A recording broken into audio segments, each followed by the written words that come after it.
إن الله وملائكته يصلون على النبي يا أيها الذين آمنوا صلوا عليه وسلموا تسليما درود شریف پڑھ اللهم صل على محمد كما تحب وترضى له اللهم صل على محمد وأنزله المقعد المقرب عندك يوم القيامة جزا الله عنا محمدا صلى الله عليه وآله وسلم ما هو أهله رب اشرح لي صدري ويسر لي أمري واحلل عقدة من لساني يفقه قولي. سامعین محترم،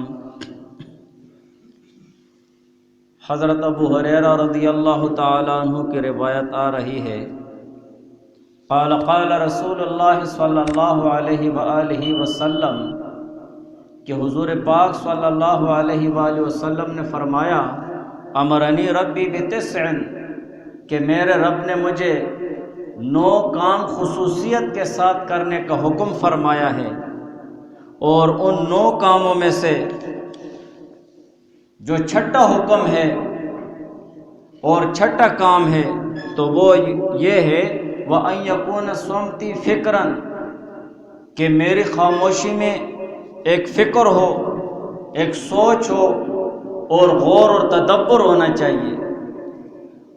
اور قرآن پاک کی یہ آیت پڑھی گئی، ان فی خلق السماوات والارض، کہ بے شک زمینوں کے پیدا کرنے میں اور آسمانوں کے پیدا کرنے میں، واختلاف اللیل والنہار، اور دن اور رات کے آنے جانے میں، لآیات، نشانیاں ہیں، لأولی الالباب، عقل والوں کے لیے. الذین یذکرون اللہ قیاما، اور عقل مند وہ لوگ ہیں جو اللہ تعالیٰ کا ذکر کرتے ہیں قیاماً، کھڑے ہو کر، وقعوداً، اور بیٹھ کر، وعلی جنوبہم، اور کروٹ پر لیٹ کر بھی اللہ تعالیٰ کے ذکر میں مشغول ہوتے ہیں. وَيَتَفَكَّرُونَ فِي خَلْقِ السَّمَاوَاتِ وَالْأَرْضِ، اور اسی طرح غور اور فکر کرتے ہیں زمین اور آسمان کے پیدا کرنے میں. ربنا ما خلقت هذا باطلا، اور یہ بھی کہتے ہیں کہ ہمارے رب جو کچھ تو نے پیدا کیا ہے باطلا، یہ باطل نہیں ہے، یہ فضول اور عبث نہیں ہے. سبحانک، تیری ذات پاک ہے. فقنا عذاب النار، سو ہم کو جہنم کے عذاب سے بچا. اور اسی آیت میں اور اسی طرح حدیث میں عقل والوں کی نشانی ذکر ہو گئی ہیں کہ عقل مندوں سے کون مراد ہے. اور پہلی نشانی وہ اللہ تعالیٰ پر ایمان ہے، اور دوسری نشانی وہ اللہ تعالیٰ کا ذکر ہے. ہر حالت میں اللہ تعالیٰ کے ذکر میں مشغول ہونے والوں وہ عقل مند لوگ کہلاتے ہیں. اور ایک تیسری علامت ہے جو آیت اور حدیث میں ذکر ہوئی ہے، وَيَتَفَكَّرُونَ فِي خَلْقِ السَّمَاوَاتِ وَالْأَرْضِ. عقل مند لوگ وہ ہیں، ہوشیار لوگ وہ ہیں جو اللہ تعالیٰ کے زمین اور آسمانوں کے پیدا کرنے میں غور کرتے ہیں، فکر کرتے ہیں، سوچتے ہیں. اور یہ غور اور فکر اور سوچ، اس کا لازمی نتیجہ وہ معرفت الہی ہے کہ اللہ تعالیٰ کی معرفت حاصل ہوتی ہے. اور اسی کے ساتھ ساتھ ربنا ما خلقت ھذا باطلا بھی کہتے ہیں. تو تیسری علامت وہ غور فکر اور تفکر ہے. تفکر سے کیا مراد ہے اور تفکر کا درجہ کیا ہے؟ محدثین اور مفسرین فرماتے ہیں فکر اور تفکر کے لفظی معنی غور کرنے کے ہیں، غور اور فکر کرنے کے ہیں، اور کسی چیز کی حقیقت تک پہنچنے کی کوشش کرنے کے ہیں. لازم بات ہے کوئی شخص کسی چیز کے متعلق سوچتا ہے، بہت زیادہ فکر کرتا ہے اور غور کرتا ہے، تو اس کی کوشش یہ ہوتی ہے کہ اس چیز کی حقیقت کو میں پہنچ جاؤں، یہ کیا چیز ہے. تو اس چیز کے انتہا اور اس چیز کی حقیقت تک پہنچنے کو غور اور فکر کہتے ہیں، تدبر کہتے ہیں. اور اس آیت سے معلوم ہوا کہ جس طرح اللہ تعالیٰ کا ذکر وہ عبادت ہے اسی طرح غور اور فکر کرنا یہ بھی ایک عبادت ہے۔ اللہ تعالیٰ کی کائنات میں، زمین اور آسمان کی پیدائش میں غور اور فکر کرنا یہ بھی ذکر ہے۔ فرق اتنا ہے کہ ذکر تو اللہ تعالیٰ کی ذات اور صفات کا مطلوب ہے۔ زبان کے ساتھ ہم ذکر کرتے ہیں اللہ تعالیٰ کا، تو اللہ تعالیٰ کی ذات اور صفات کا ذکر کریں گے، سبحان اللہ، الحمدللہ، یہ اللہ تعالیٰ کی صفات ہے۔ اللہ اللہ، اللہ تعالیٰ کے نام کا ذکر ہے۔ تو ذکر جو زبان کے ساتھ ہم کرتے ہیں تو وہ اللہ تعالیٰ کی ذات اور صفات کا مطلوب ہے۔ جتنے بھی اللہ تعالیٰ کی صفات ہیں، جو اللہ تعالیٰ کے اسماء الحسنی ہیں، ان کے ساتھ اگر ذکر کیا جائے، اس میں اللہ تعالیٰ کی صفات نام ہیں، رزاق، اسی طرح دوسرے حی قیوم مالک خالق، یہ اللہ تعالیٰ کی صفاتی نام ہے، اللہ تعالیٰ کا ذکر اس سے کرتے ہیں۔ اور غور اور فکر اور تفکر اس کی مخلوقات میں مقصود ہے۔ دونوں ذکر میں فرق یہ ہے کہ پہلا ذکر جو ہم کرتے ہیں زبان کے ساتھ تو وہ اللہ تعالیٰ کی ذات اور صفات کے ساتھ ہونا چاہیے، اور جو غور اور فکر ہے اور تفکر ہے اور سوچ ہے تو یہ اللہ تعالیٰ کی ذات اور صفات میں نہیں ہوگا، بلکہ جو اللہ تعالیٰ نے جو مخلوقات پیدا کی ہیں ان میں مقصود ہے۔ اللہ تعالیٰ کی مخلوقات میں سوچا جائے گا۔ اسی لیے کہ حضور پاک صلی اللہ علیہ وآلہ وسلم ایک مرتبہ صحابہ کی ایک جماعت کے پاس تشریف لے گئے جو چپ چاپ بیٹھے ہوئے تھے۔ صحابہ کی جماعت چپ چاپ بیٹھے ہوئے تھے۔ حضور علیہ السلام نے ارشاد فرمایا، کیا بات ہے، کس سوچ میں بیٹھے ہو؟ عرض کیا صحابہ نے، مخلوقات الہیہ کی سوچ میں ہیں۔ اللہ تعالیٰ نے جو مخلوقات پیدا کی ہیں ان کے متعلق ہم سوچ رہے ہیں، ان کے متعلق ہم غور اور فکر کر رہے ہیں۔ حضور پاک صلی اللہ علیہ وسلم نے فرمایا کہ ہاں، اللہ تعالیٰ کی ذات میں غور نہ کیا کرو، اللہ تعالیٰ کی ذات میں غور نہ کیا کرو، یعنی وہ تو وراء الورا ہے، انسان کی عقل اور سوچ وہاں تک نہیں پہنچ سکتی ہے، اس کی مخلوقات میں غور کیا کرو، اللہ تعالیٰ کی ذات کا ذکر کرو زبان کے ساتھ، اس کی صفات کا ذکر کرو زبان کے ساتھ، لیکن اللہ تعالیٰ کی ذات میں مت سوچو، اللہ تعالیٰ کی ذات میں غور اور فکر مت کرو، بلکہ اللہ تعالیٰ نے جو مخلوقات پیدا کی ہیں اس میں غور اور فکر کرو اور سوچو اس میں، کیونکہ ذات و صفات الہیہ کا حقیقت میں ذات اور صفات الہیہ کی حقیقت کا ادراک انسان کی عقل سے بالا تر ہے۔ اللہ تعالیٰ کی ذات اور صفات کو پہنچنا، اس کی حقیقت کو پہنچنا، اس کی تہ میں پہنچنا، یہ انسان کی عقل کا کام نہیں ہے، اس میں غور اور فکر اور تدبر بجز حیرانی کے کوئی نتیجہ نہیں رکھتا ہے، بس حیران رہ جاتا ہے انسان، اس کا دماغ، اس کی سوچ، اس کی عقل رک جاتی ہے۔ اللہ تعالیٰ کی ذات میں اگر سوچے گا تو حیران ہی روتا جائے گا، بلکہ اس سے بھی بڑھ کر بعض اوقات جو انسان اللہ تعالیٰ کی ذات اور صفات میں سوچتے ہیں اور ان کے اپنے ناقص عقل سے غور اور فکر کرتے ہیں تو وہ زیادہ غور اور فکر انسان کی ناقص عقل کے لیے گمراہی کا سبب بن جاتی ہے، ایسے انسان گمراہ ہو جاتے ہیں، اور ایسے وسوسے اکثر شیطان وہ مومن مسلمان کے دل و دماغ میں ڈالتا ہے۔ آسمان کس نے پیدا کیا؟ اللہ تعالیٰ نے۔ زمین کس نے پیدا کی؟ اللہ تعالیٰ نے۔ مجھے کس نے پیدا کیا؟ اللہ تعالیٰ نے۔ اللہ تعالیٰ کو کس نے پیدا کیا؟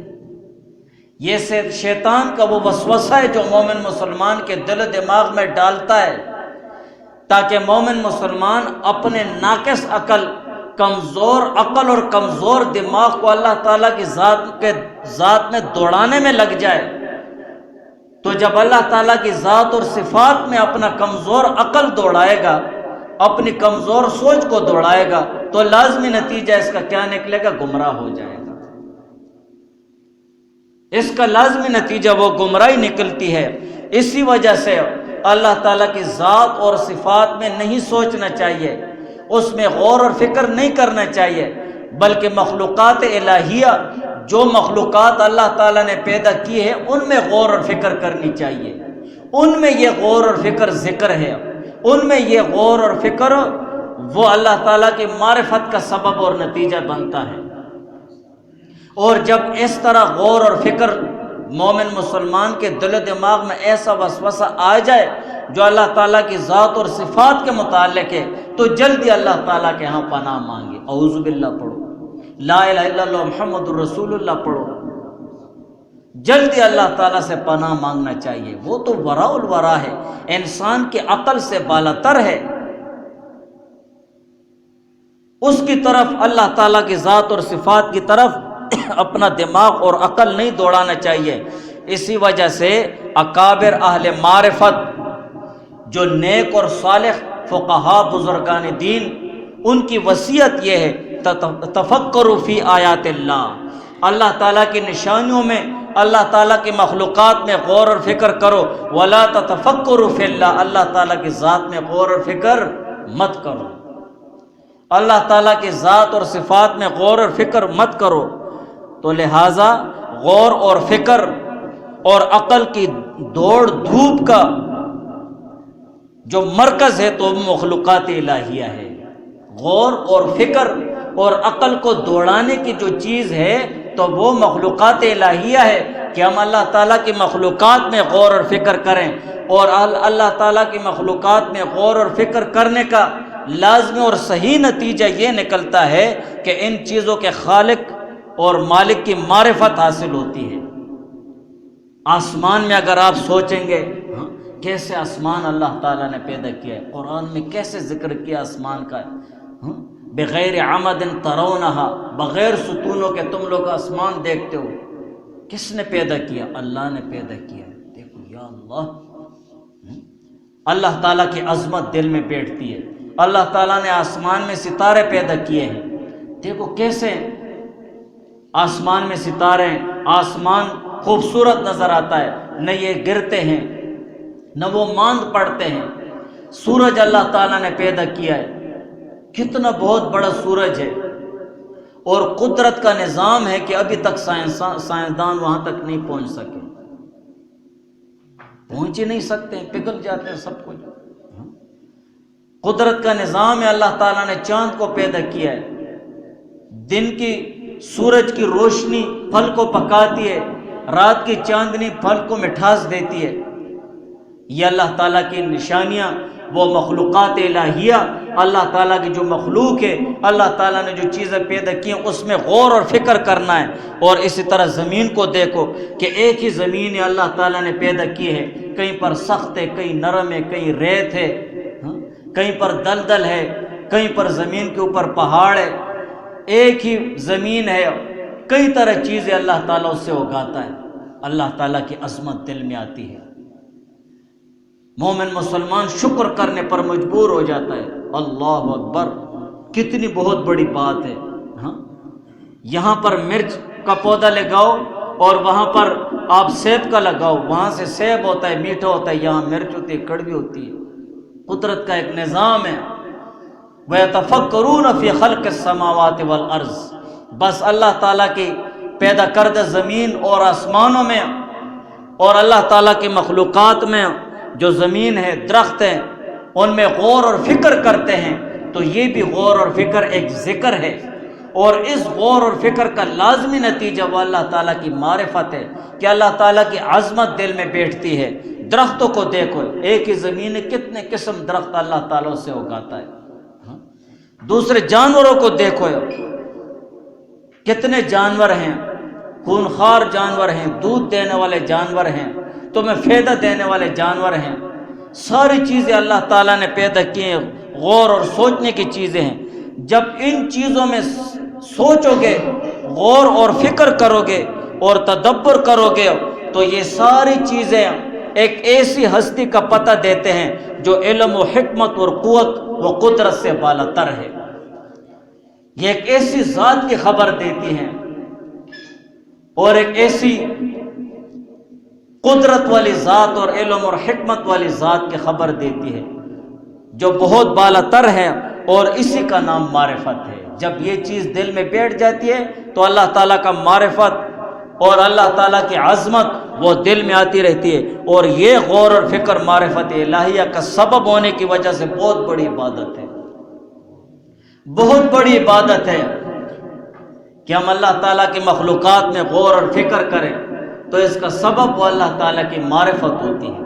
اور میں نے پہلے بھی بتایا تھا، دیکھو جب ہم آپس میں باتیں کرتے ہیں، یار مشکلات، رزق دینے والی ذات اللہ تعالیٰ ہے، ہاں اللہ تعالیٰ رزق دینے والی ذات ہے۔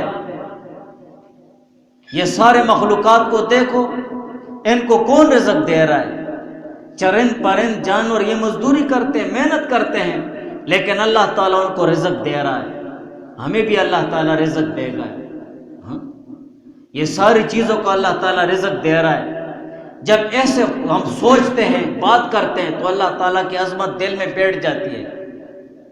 وَمَن يَتَوَكَّلْ عَلَى اللَّهِ فَهُوَ حَسْبُهُ، اللہ تعالیٰ پر بھروسہ اور اللہ تعالیٰ پر توکل کرنے کا یقین بڑھ جاتا ہے کہ جو کوئی اللہ تعالیٰ کی ذات پر توکل اور بھروسہ کرتا ہے فَهُوَ حَسْبُهُ، تو اللہ تعالیٰ اس کے لیے کافی ہو جاتا ہے۔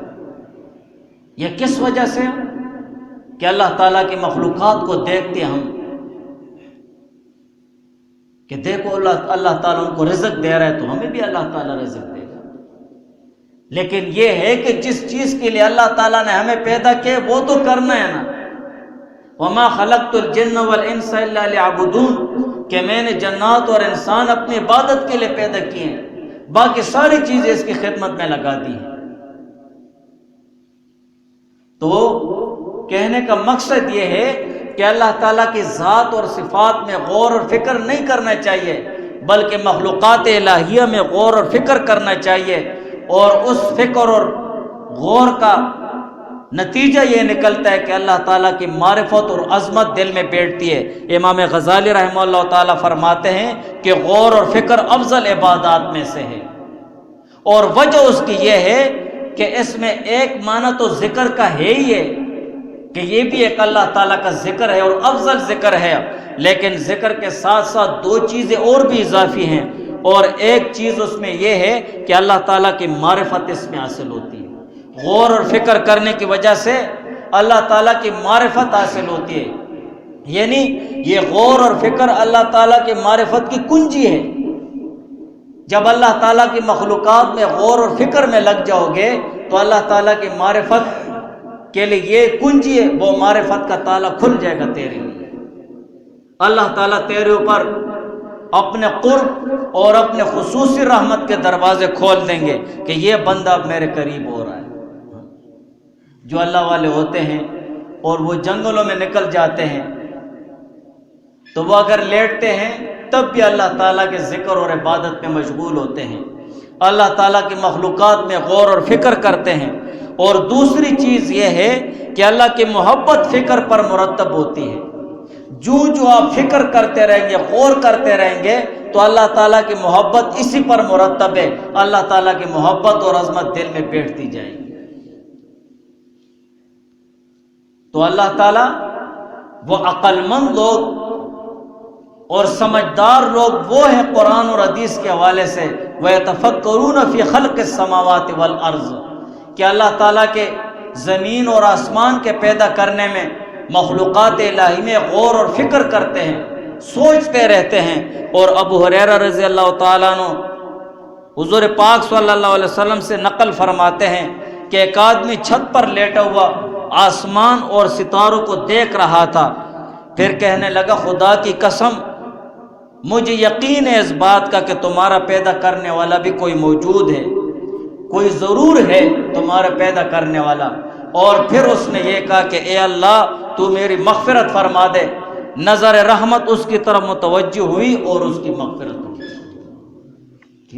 اللہ تعالیٰ کی مخلوقات میں غور کر رہا تھا، اللہ تعالیٰ کی عظمت اس کے دل میں آ گئی، اللہ تعالیٰ کی بڑائی اس کے دل میں آ گئی۔ لیکن ہمارے دل و دماغ میں شیطان بہت عجیب عجیب وسوسے ڈالتا ہے، بہت عجیب عجیب۔ ہم سوچتے ہیں، ہم کہتے ہیں نہیں یار یہ چاند زمین کے اوپر ہوتا تو کیسے لگتا، کیسے لگتا؟ ہم ایسے سوچتے ہیں، الٹا سوچتے ہیں۔ تمہیں یہ سوچنے کی ضرورت نہیں۔ ہم کہتے ہیں یار یہ ستارے اگر مسجد کے منارے کے اوپر ہوتے تو کیسے لگتے ہیں؟ نہیں، ایسے سوچو کیسے اللہ تعالیٰ نے ستارے پیدا کیے، آسمان کتنا خوبصورت لگ رہا ہے اس سے۔ یہ اللہ تعالیٰ کی قدرت ہے،